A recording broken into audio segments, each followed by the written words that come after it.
সকাল সকাল রেডি হয়ে আমরা শ্বশুর বাড়ি চলে যাচ্ছি, কারণ হচ্ছে আজকে আমার নানি শাশুড়ি আসবে আমার শ্বশুর বাড়িতে। এই প্রথম আমি তার সাথে দেখা করব। এই 4 বছরে একবারও আমার নানি শাশুড়ির সাথে আমি দেখা করি নাই। আমার খুব আনন্দ লাগতেছিল যে আমি এই প্রথম তাকে দেখব। যেহেতু নানি শাশুড়ি আসছে নোয়াখালীর থেকে অনেক কিছু আনছে গ্রামের। আমরা যেহেতু গ্রামে থাকি, ওনার গ্রামের তেমন কিছু খাওয়া হয় না, তো আমি এটার জন্য খুবই এক্সাইটেড ছিলাম যে আমি কি কি খাবো, কি কি আনছে গ্রামের থেকে।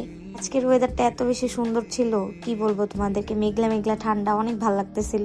আর কি আনছে কি খেলাম সবই তোমাদের সাথে শেয়ার করব, তো চলো শুরু করা যাক। গ্রাম দেশের প্রত্যেকটা জিনিসই হচ্ছে ফ্রেশ থাকে আর হচ্ছে হাতে তৈরি করা থাকে, যেটা স্বাদও অন্যরকম থাকে।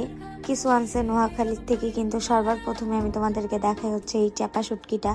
এটা হচ্ছে আদনানের নানু নিজের হাতে হচ্ছে বানানো পুঁটি মাছের শুটকি। এটা আসলে তারা রোদে শুকিয়ে নিজের হাতে তৈরি করছে। আর হচ্ছে আমছের কাঁচা আম এখানে আমি একটা বের করে নিছি ভর্তা করার জন্য। আরো অনেক কিছু আনছে, পেঁপে, এগুলো আমি আর দেখাইলাম না।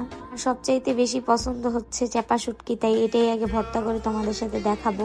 এই প্রথম এই ফ্রেশ চাপা শুটকি খাচ্ছি, এর আগে কোনো সময় খাইনি আমি দেশের থেকে নিজের হাতে বানানো চাপা শুটকির ভর্তা কিরকম হয়। আমি আমটা সুন্দর মতো ছিলে নিচ্ছি ভর্তা বানানোর জন্য, আর কাঁচা আমের ভর্তা আমার খুবই পছন্দ। এর আগেও 2বার কাঁচা আম কিনে আনা হয়েছে, কিন্তু সেগুলো একটু টক ছিল না। আর এই গাছের আম এত বেশি টক, টক যদি আম না হয় তাহলে তো আম খেয়ে স্বাদই লাগে না। আমাদের দুইজনেরই টক টক আম ভর্তা খেতে খুবই মন চায় আর খুবই ভালো লাগে, আমাদের দুইজনের খুবই পছন্দ টক খাবার। এরপরে আমি এখান থেকে কিছুটা শুটকি নিয়ে আগে ভালো মতো পানি দিয়ে ওয়াশ করে নিব, যেন কোনো ধুলাবালি শুটকির গায়ে না লেগে থাকে। আমি কতটুকু পরিমাণ নিব আমি বুঝতেছিলাম না, কারণ এর আগে এরকম শুটকি ভর্তা আমি কোনো সময় করি নাই, কিনে আনাটা করেছিলাম। একে একে আমি শুটকি সব মাথাগুলা ফেলে দিতেছি, কারণ আমি চাই না যে বালু বালু লাগুক খেতে, বা তিতা যদি হয়ে যায় কোনো, আমি নিতে চাচ্ছিলাম না। পরে আমি একবার ওয়াশ করার পরে আবার একটা ভালো পানি দিয়ে আবার একবার ওয়াশ করে নিতেছি। ভালো মতো ওয়াশ করে আমি শুটকিগুলো আলাদা উঠিয়ে রাখবো। আর হচ্ছে এখানে শুকনা মরিচ আমি পানি দিয়ে ধুয়ে নিব সুন্দর করে। এরপরে শুটকির আমার সবকিছু সরঞ্জাম রেডি করা শেষ। এরপরে আমি আম ভর্তাটা আগে করে নিব। আম ভর্তা আগের থেকে মাখিয়ে রাখলে কিন্তু খুবই মজা লাগে খেতে। আর এটা হচ্ছে পুরান ঢাকায় যারা আচার টাচার খাও তারা এই লবণটাকে চিনো, এটা খুবই মজার একটা লবণ, এমনি খেতে অনেক মজা। আমি তো আম ভর্তার সাথে খাচ্ছি।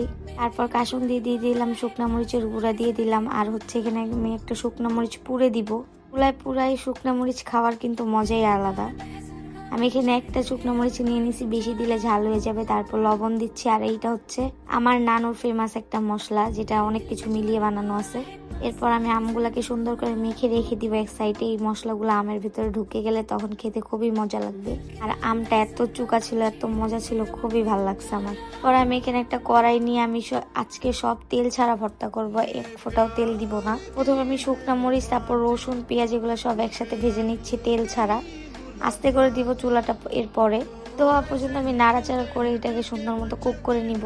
এরপরে আসছে হচ্ছে শুটকি বাটার পালা। এটাই হচ্ছে সবচাইতে কষ্টের কাজ, কিন্তু পাটায় বেটে যদি ভর্তা বানিয়ে খাই এটার স্বাদটা হচ্ছে অন্যরকম।